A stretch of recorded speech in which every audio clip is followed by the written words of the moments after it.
ব্যক্তি বা সংগঠনের দাবি নয়, এই দাবি কোন মানুষের দাবি।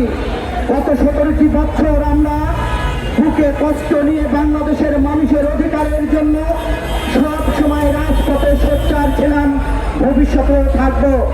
আমরা গতকালকে দেখলাম একটি দল যারা ইসলামিক নামে রাজনীতি করে, তারা আমরা দেখলাম যে আওয়ামী লীগের বন্ধুদের কবর জিয়ারত করতে গিয়েছেন। আমরা লজ্জা পাচ্ছি, আমরা ছিছি করছি, জনগণ লজ্জা পাচ্ছে। যে আওয়ামী লীগের বিরুদ্ধে আমরা জীবন দিয়েছি, যে আওয়ামী লীগের বিরুদ্ধে আমরা লড়াই করেছি, যে আওয়ামী লীগ আমি যেখানে দাঁড়িয়ে কথা বলছি আমার ভাই চৌধুরী আলমকে গুম করেছে, সেই আওয়ামী লীগের নেতার কবরে যারা জিয়ারত করে তারা জাতীয় বেঈমান এবং মুনাফিক।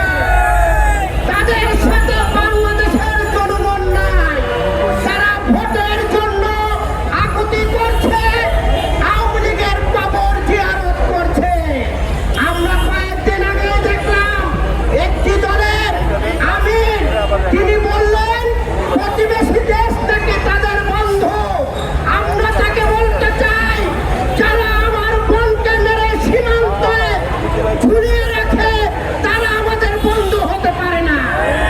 যারা গত 17 বছরে বাংলাদেশের আগ্রাসন করে বাংলাদেশের গণতন্ত্র এবং বাংলাদেশের মানুষের ভোটের অধিকার ফিরিয়ে নিয়েছে, তারা আমাদের বন্ধু হতে পারে না। আমরা ওই আমিরকে বলবো, শেখ হাসিনাও বলেছিল যে ভারতকে আমরা যা দিয়েছি ভারত চিরজীবন মনে রাখবে। বাংলাদেশের মানুষ শেখ হাসিনাকে যা করে দিয়েছে শেখ হাসিনাও মনে রাখবে।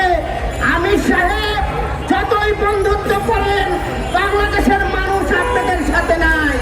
শেখ হাসিনার মতো আপনারাও রোহিঙ্গা, যার কারণে জাতীয় নির্বাচনকে ভয় পেয়ে একটি ইহুদি মতবাদ, সেই পিয়ার পদ্ধতি বাংলাদেশের মানুষের ঘাড়ে চাপিয়ে দিতে চান। আমাদের প্রশ্ন, যদি ইসলামের দল হয়ে থাকেন, সিদ্ধান্ত নিতে হবে রাসূল সাল্লাল্লাহু আলাইহি ওয়াসাল্লামের মতবাদ নাকি ইহুদি মতবাদ। আমরা কোনো পিয়ার শেয়ার মানি না, আমরা জনগণের ভোট নিশ্চিত করব। আর যারা জাতীয় নির্বাচনকে বানচাল করার ষড়যন্ত্র করবেন, তাদেরকে আমরা রাজনীতিকভাবে উড়িয়ে দেব। কাজেই আপনাদেরকে সিদ্ধান্ত নিতে হবে, জনগণের সাথে থাকবেন নাকি রাসূল সাল্লাল্লাহু আলাইহি ওয়াসাল্লামের মতো থাকবেন নাকি ইহুদি মতো থাকবেন।